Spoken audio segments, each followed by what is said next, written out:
Oh, Tim from Fairplay now on the 15th of March 2024. So, I want to talk about three things today, and all three of them would have been considered to be well within the realms of conspiracy until very, very recently indeed. And this is kind of reminding me of that old meme that's been around for a few years now. What's the difference between conspiracy theory and the truth? About 6 months. So, very true. And these three things I would say would be, first of all, WHO pandemic treaties, how that's definitely not a good thing. That is something that only we, the likes of you and me, would have been aware of. Secondly, the fact that the royal family isn't really all they're cracked up to be and do all kinds of shenanigans that you wouldn't believe, gain well within the realms of conspiracy and people, like me, who are often called truthers, which is far more apt, I think, than the term conspiracy theorists. And lastly, the other thing is the fact that globalists out there, the whole kind of entity that's kind of referred to as globalism and globalists, really, again, aren't what they're cracked up to be. And instead of being these sort of groups of philanthropists who only want the best for the world and to do good in the world, in fact, they are extremely unpleasant, evil people who want to do the opposite of doing good, basically. So, again, you'd just been considered to be crazy, wouldn't you? If you're sort of saying, oh, these globalists, they want to destroy traditional life, they want to destroy the family unit. Oh, go away, you crazy conspiracy theorist. So let's start with that one. It seems that many people in Ireland now are aware of the whole globalist agenda, are awake to it. And I was told a couple of weeks ago by a viewer in Ireland that they had a upcoming couple of referendums over there, and basically the referendums were about changing the Irish constitution to take it away from basically traditional family values and to push the whole thing, and therefore Ireland, down a more globalist path. And that's my basic, very rudimentary understanding of what those referendums were about. Well, it seems that no less than about 2/3 of the Irish population have seen through it, and they've just said, sorry, we're not going to have the globalists attacking our traditional values, the concept of the family, etc. And the whole thing was voted against very, very heavily, and it again represents a very heavy defeat for the globalists generally and the globalist government there in Ireland. And in fact, Ivor Cummins has just done a really good video about this referendum thing. So if you want to find out more about it, I'll leave a link to that in the description box below. So moving on to the second thing, the royal family, not all they're cracked up to be, always up to, well, not always, but often up to shenanigans that you just wouldn't believe. Again, until very recently, that would have been considered a crazy conspiracy theory. But what have we been seeing with this whole Kate Middleton thing? Now, I'm not going to dwell on that. You're probably absolutely sick and tired of hearing about it, to be honest with you, as am I, and my wife Lorraine certainly is. Her words the other day, who gives an F about Kate? I don't. So that was my wife's words, not mine. but I'm sure many viewers feel the same as she does. And I don't really care about her, but one thing I would say is it's obviously mainstream. People in the mainstream everywhere are talking about this whole Kate thing, and hopefully it's waking up a few people at least into how the powers that shouldn't be operate in some very weird ways, some very strange ways, and you can't really believe everything you see in the press and what's coming out of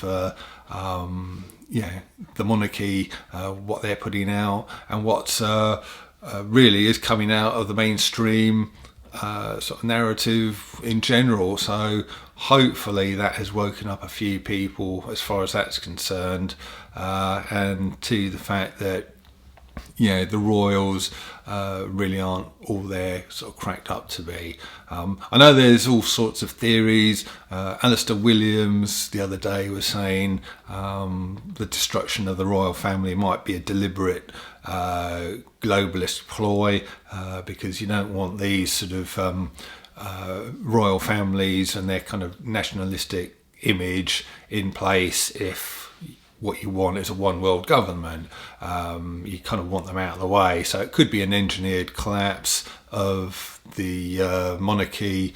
I don't know. I've got no idea. But all I'm saying in this video is hopefully it's just waking up a few more people into the thing that not everything is as it would seem. And that would be a win as far as I'm concerned.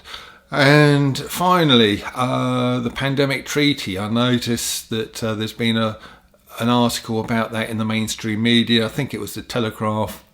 I know Nigel Farage was talking about it. I keep saying this in these videos when I mention him. I'm no fan of him whatsoever, but if he's talking about something, you know that it's gone mainstream. So that is the only reason I'm mentioning that bloke.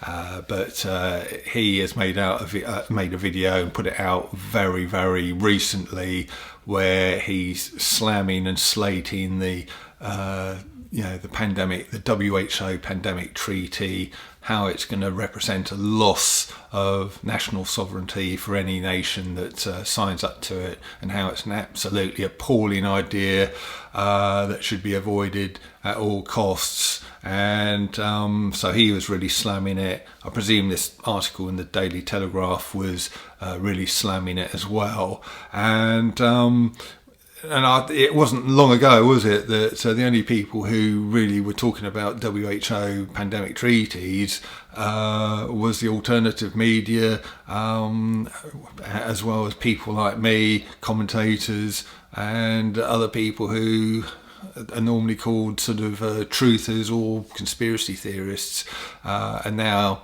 that's gone mainstream as well.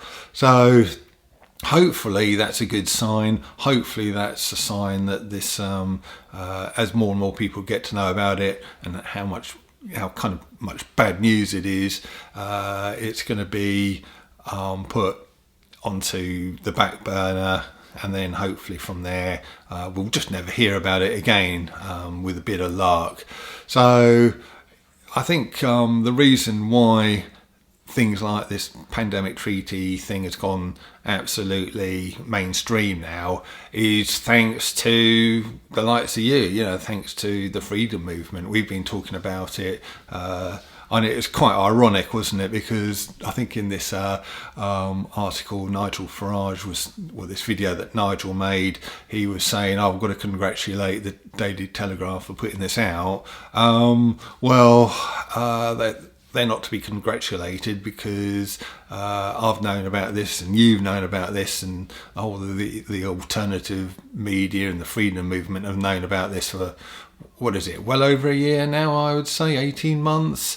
So not really something to pat the mainstream media on the back for, but it's only because the freedom movement have been talking about this for so long, so much, and for so long that it's finally, I think, woken up enough people for it to go mainstream. And like I say, something's gone mainstream. Something's got a huge amount of interest when Nigel Farage, the likes of him, jump on board.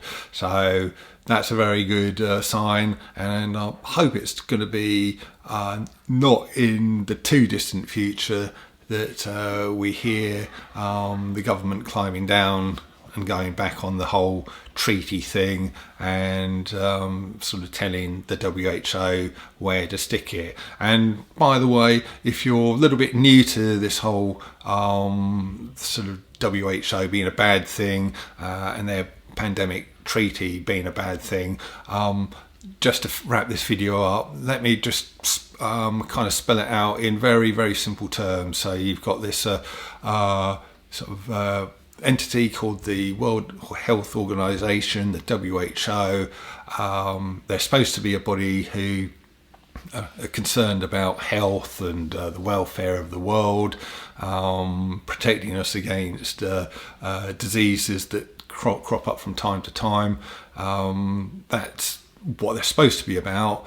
But it just so happens that the vast majority of that organisation's funding comes from vested interests whose interests lie within sort of medicines and pharmaceuticals. They're very heavily invested in those, and yet they're influencing by the fact they're giving lots of money to the WHO, influencing them to basically declare pandemics, and then once they're declared, they've got free rein to have all of their sort of products sold big time, as we've seen over the last few years. They make a lot of money, and it's a win-win for them, isn't it? Because the WHO gets more attention and credibility, and these vested interests make loads and loads of money. So this entity is now wanting to bring in this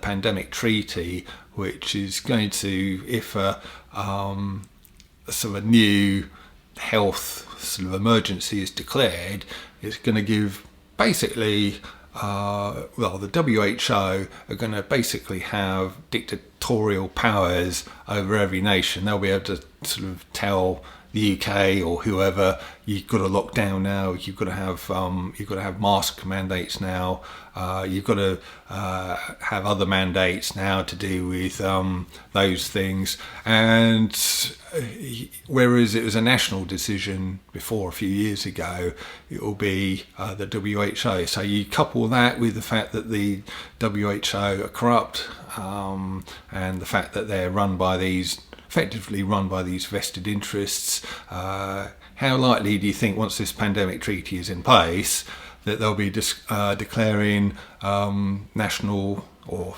worldwide, should I say, medical emergencies left, right and centre, so that these vested interests can make a shed load of money? So that is, in a nutshell, my understanding of it, and again, in a nutshell, my explanation as to why this treaty is such terrible news, total bad news.